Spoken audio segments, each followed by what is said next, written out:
Halo Sobat Investor, kembali lagi berjumpa di program di Editorial yang akan membahas tajuk utama pemberitaan yang tersaji di idxchannel.com dan idxchannel TV bersama saya, M. Faizal, redaktur pelaksana idxchannel.com.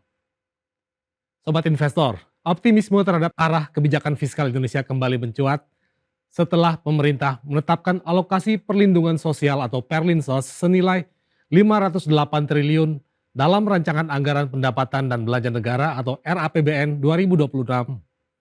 Angka ini bukan sekadar deretan nominal dalam dokumen negara, melainkan refleksi dari filosofi dasar bahwa pembangunan ekonomi harus menghadirkan rasa aman dan keberlanjutan bagi seluruh lapisan masyarakat. Di tengah gejolak global dan tekanan fiskal yang tidak ringan, keputusan ini menandai tekad pemerintah untuk menempatkan masyarakat kecil sebagai prioritas dalam kerangka pembangunan nasional. Dalam rapat kerja Komite 4 DPD pada Selasa 2 September 2025 lalu, Menteri Keuangan Sri Mulyani menyatakan APBN di Republik ini memberikan perlinsos sepanjang hayat, terutama bagi masyarakat yang tidak mampu. Filosofi perlindungan sepanjang hayat yang diusung pemerintah ini pada dasarnya adalah upaya menciptakan jaring pengaman sosial yang menyeluruh, sejak lahir hingga usia lanjut. Gagasan ini sejalan dengan nilai-nilai kekeluargaan yang tertanam dalam fondasi perekonomian nasional. Artinya, negara hadir bukan hanya dalam bentuk regulasi, melainkan melalui instrumen konkret berupa transfer bantuan, subsidi, hingga jaminan sosial. Dengan cara ini, warga negara yang berada pada posisi lemah tetap memiliki peluang untuk bertahan, berkembang, dan bahkan berkontribusi pada pembangunan. Rincian program yang masuk dalam pos Perlinsos menunjukkan pendekatan yang komprehensif. Program Keluarga Harapan untuk ibu hamil dan balita, Kartu Indonesia Pintar untuk siswa, serta beasiswa kuliah diharapkan menjadi investasi jangka panjang yang diarahkan untuk membentuk generasi berkualitas. Pada level berikutnya, masyarakat produktif memperoleh dukungan melalui subsidi kredit usaha rakyat dan jaminan kehilangan pekerjaan. Sementara bagi kelompok usia lanjut, pemerintah menyediakan skema bantuan khusus untuk memastikan mereka tetap terlindungi di masa senja. Dengan kerangka berlapis semacam ini, Perlinsos tidak lagi bersifat parsial, melainkan berkesinambungan. Akan tetapi, keberanian mengalokasikan anggaran sebesar itu tentu tidak lepas dari sejumlah tantangan. Pertama adalah soal efektivitas penyaluran. Selama ini masih sering muncul dalam perdebatan mengenai akurasi data penerima bantuan. Jika basis data tidak mutakhir dan tidak terintegrasi, maka potensi kebocoran dan salah sasaran akan tetap menghantui. Kedua adalah aspek keberlanjutan fiskal. Sobat investor, jika kita amati lagi data yang ada, alokasi anggaran Perlinsos dalam APBN kita sebelumnya, terutama sepanjang 5 tahun terakhir, tidak pernah menembus angka 500 triliun.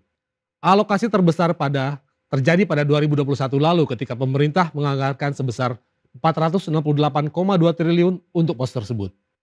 Di satu sisi, angka 508 triliun yang dianggarkan untuk Perlinsos pada 2026 adalah bentuk keberpihakan pada masyarakat rentan. Tetapi di sisi lain, pemerintah juga harus memastikan keseimbangan antara belanja sosial dan kebutuhan pembangunan lainnya, seperti infrastruktur, kesehatan, serta pendidikan. Belanja Perlinsos yang sangat besar ini memang berpotensi meningkatkan konsumsi masyarakat, yang pada gilirannya akan memberikan dorongan pada pertumbuhan ekonomi. Namun, jika tidak diimbangi dengan peningkatan produktivitas, maka dampaknya hanya akan bersifat jangka pendek saja. Oleh sebab itu, dukungan terhadap sektor real, khususnya UMKM dan pertanian, perlu dipadukan dengan program Perlinsos. Dengan begitu, bantuan yang diterima masyarakat tidak hanya habis untuk kebutuhan sehari-hari, tetapi juga bisa menjadi modal penguatan kapasitas usaha dan kemandirian ekonomi. Dari perspektif politik, anggaran langkah ini juga mencerminkan pergeseran fokus pembangunan yang semakin inklusif. Selama ini pembangunan identik dengan proyek infrastruktur berskala besar. Kini, dengan porsi besar pada Perlinsos, terlihat adanya upaya untuk menyeimbangkan pembangunan fisik dan pembangunan manusia. Strategi ini tentu saja penting, mengingat bonus demografi yang dimiliki Indonesia tidak akan bertahan selamanya. Jika generasi muda yang besar jumlahnya tidak dipersiapkan melalui pendidikan dan Perlinsos yang memadai, maka peluang besar itu bisa berubah menjadi beban. Tidak kalah penting, dana Perlinsos ini juga menyentuh aspek psikologis masyarakat. Kehadiran negara dalam bentuk bantuan langsung maupun jaminan sosial dapat meningkatkan rasa percaya publik terhadap pemerintah. Rasa aman inilah yang menjadi fondasi bagi stabilitas politik dan ekonomi. Dalam konteks global yang penuh ketidakpastian, stabilitas domestik adalah modal utama untuk mempertahankan kepercayaan investor dan menjaga daya saing nasional. Kendati demikian, kritik konstruktif tetap perlu disampaikan. Semakin besarnya alokasi untuk Perlinsos jangan sampai membuat struktur belanja negara menjadi kurang efisien. Apalagi gemuknya belanja pegawai dan biaya birokrasi sudah lama menjadi sorotan. Oleh karena itu, belanja sosial yang tinggi harus diimbangi dengan reformasi kelembagaan agar setiap rupiah anggaran memberikan manfaat yang maksimal. Penguatan digitalisasi data penerima bantuan, pemangkasan rantai birokrasi, hingga transparansi pelaporan mutlak diperlukan agar anggaran sebesar 508 triliun tersebut tidak berakhir sekadar menjadi angka di atas kertas.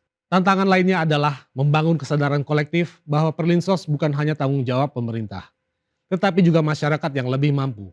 Dengan terus mendorong budaya gotong royong dan tanggung jawab sosial, program negara dapat diperkuat oleh partisipasi swasta, filantropi, hingga komunitas lokal. Jika model ini bisa dimaksimalkan, maka perlindungan sepanjang hayat bukan hanya jargon, melainkan realitas yang hadir dalam keseharian warga. Pada akhirnya, keberhasilan kebijakan ini akan diukur bukan dari besarnya angka yang tertera di APBN, melainkan dari seberapa nyata dampak yang dirasakan masyarakat kecil. Bila anak-anak dari keluarga miskin bisa terus sekolah, bila mahasiswa bisa melanjutkan pendidikan tanpa terhenti oleh biaya, bila petani dan pekerja informal memiliki perlindungan dari guncangan ekonomi, dan bila lansia bisa menikmati masa tuanya dengan tenang, maka angka 508 triliun tersebut benar-benar menjadi investasi sosial yang membuahkan hasil. Kebijakan Perlinsos sepanjang hayat ini adalah momentum penting dalam sejarah pembangunan Indonesia modern. Namun momentum itu hanya akan bertahan jika dibarengi konsistensi, pengawasan ketat, dan inovasi yang berkelanjutan. Dengan kombinasi tersebut, Indonesia dapat menunjukkan bahwa pembangunan ekonomi bukan sekadar mengejar pertumbuhan angka, melainkan juga memastikan bahwa setiap warganya terlindungi dalam setiap fase kehidupan.